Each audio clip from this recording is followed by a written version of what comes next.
Assalamualaikum warahmatullahi wabarakatuh. Halo teman-teman, kembali lagi dengan saya Silvi Setianingrum dari Universitas Negeri Semarang, jurusan Akuntansi dengan NIM 7211419025. Pada kesempatan kali ini saya akan membahas tentang keamanan informasi. Keamanan informasi. Keamanan informasi dimaksudkan untuk mencapai kerahasiaan, ketersediaan, dan integritas di dalam sumber daya informasi perusahaan. Manajemen keamanan informasi terdiri dari yang pertama, perlindungan sehari-hari disebut manajemen keamanan informasi.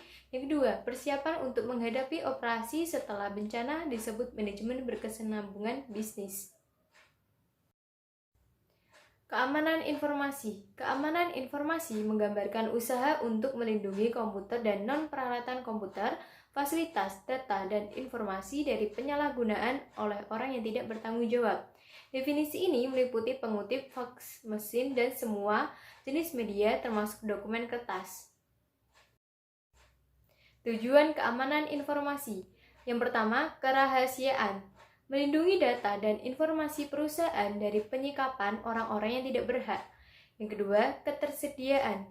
Meyakinkan bahwa data dan informasi perusahaan hanya dapat digunakan oleh orang yang berhak menggunakannya. Yang ketiga, integritas. Sistem informasi perlu menyediakan representasi yang akurat dari sistem fisik yang dipresentasikan. Area manajemen keamanan informasi. Yang pertama, manajemen keamanan informasi. Aktivitas untuk menjaga agar sumber daya informasi tetap aman. Yang kedua, manajemen keberlangsungan bisnis. Aktivitas untuk menjaga agar perusahaan dan sumber daya informasi tetap berfungsi setelah adanya bencana. Langkah-langkah manajemen informasi keamanan.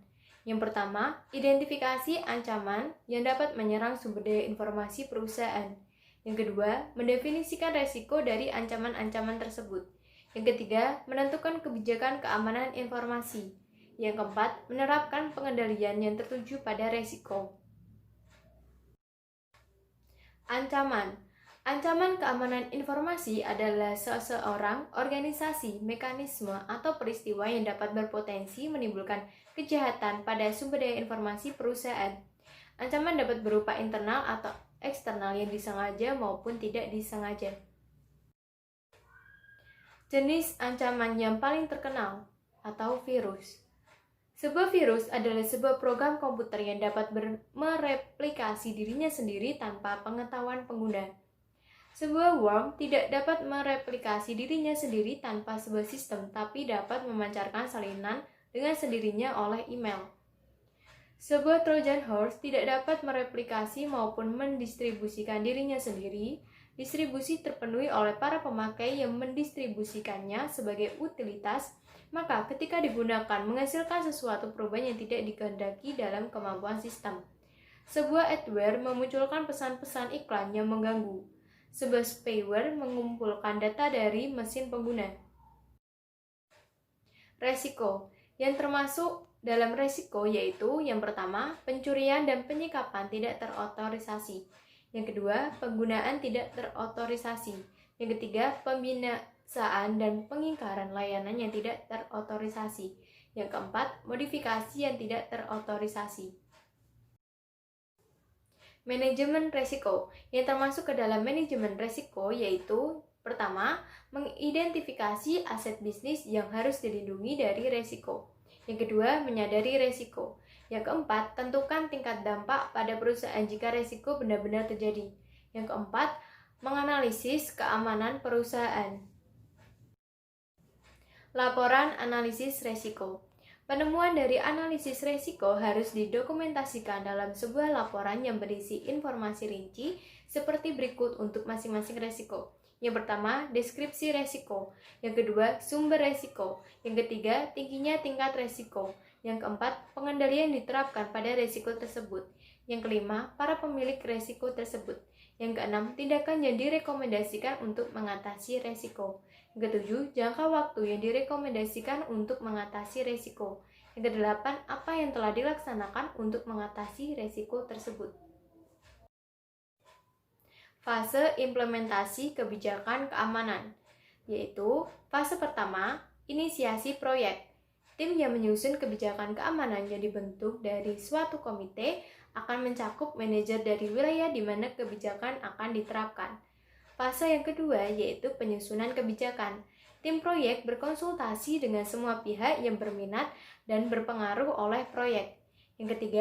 Fase ketiga, konsultasi dan persetujuan, yaitu berkonsultasi dengan manajemen untuk memberitahukan temuannya serta untuk mendapatkan pandangan mengenai persyaratan kebijakan.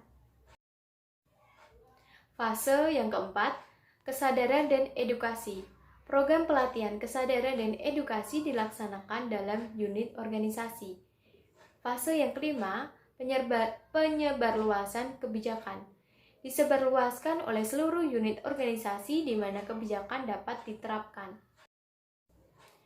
Pengendalian mekanisme yang diterapkan baik untuk melindungi perusahaan dari resiko atau meminimalkan dampak resiko pada perusahaan jika resiko tersebut terjadi. Pengendalian dibagi menjadi 3 kategori, yaitu teknis, formal, dan informal. Pengendalian. Yang pertama, pengendalian teknis, yaitu pengendalian yang menjadi satu di dalam sistem dan dibuat oleh penyusun sistem selama masa siklus penyusunan sistem. Yang kedua, pengendalian formal, mencakup penentuan cara berperilaku, dokumentasi, prosedur, dan praktik yang diharapkan. Pengendalian ini bersifat formal karena manajemen menghabiskan banyak waktu untuk menyusunnya, mendokumentasikan dalam bentuk tulisan, dan diharapkan untuk berlaku dalam jangka panjang. Yang ketiga, pengendalian informasi, mencakup program-program pelatihan dan edukasi serta program pembangunan manajemen. Pengendalian ini berkaitan untuk menjaga agar para karyawan perusahaan memahami serta mendukung program keamanan tersebut. Dukungan pemerintah dan industri. Beberapa organisasi pemerintahan dan internasional telah menentukan standar-standar yang ditujukan untuk menjadi panduan bagi organisasi yang ingin mendapatkan keamanan informasi. Beberapa standar ini berbentuk tolak ukur yang telah diidentifikasikan sebelumnya sebagai penyedia strategi alternatif untuk manajemen risiko. Beberapa pihak penentu standar menggunakan istilah baseline atau dasar dan bukannya benchmark, yaitu tolak ukur. Organisasi tidak diwajibkan mengikuti standar ini, namun standar ini ditujukan untuk memberikan bantuan kepada perusahaan dalam menentukan tingkat target keamanan. Berikut beberapa contohnya. Yang pertama, BS 7799 milik Inggris. Yang kedua, BSIIT Baseline Protection Manual. Yang ketiga, COBIT. Yang keempat, GASSP. Yang kelima, ISF Standard of Good Practice. Peraturan pemerintah. Pemerintah baik di Amerika Serikat maupun Inggris telah menentukan standar dan menetapkan peraturan yang ditujukan untuk menanggapi masalah pentingnya keamanan informasi yang makin meningkat, terutama setelah peristiwa 1911 dan semakin memperluasnya internet, serta peluang terjadinya kejahatan komputer. Beberapa di antaranya adalah yang pertama, Standar Keamanan Komputer Pemerintah Amerika Serikat, yang kedua, Undang-Undang Anti-Terorisme Kejahatan dan Keamanan Inggris. Peraturan pemerintah. Standar industri. The Center for Internet Security atau CIS adalah organisasi nirlaba yang didedikasikan untuk membantu para pengguna komputer guna membuat sistem mereka lebih aman. Bantuan diberikan melalui 2 produk, yaitu CIS Benchmark dan CIS Scoring Tools. Manajemen keberlangsungan bisnis. Aktivitas yang ditujukan untuk menentukan operasional setelah terjadi gangguan sistem informasi disebut dengan manajemen keberlangsungan bisnis.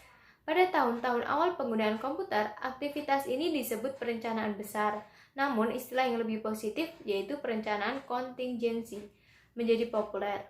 Elemen penting dalam perencanaan kontingensi adalah rencana kontingensi yang merupakan dokumen tertulis formal yang menyebutkan secara detail tindakan-tindakan yang harus dilakukan jika terjadi gangguan atau ancaman gangguan pada operasi komputasi perusahaan.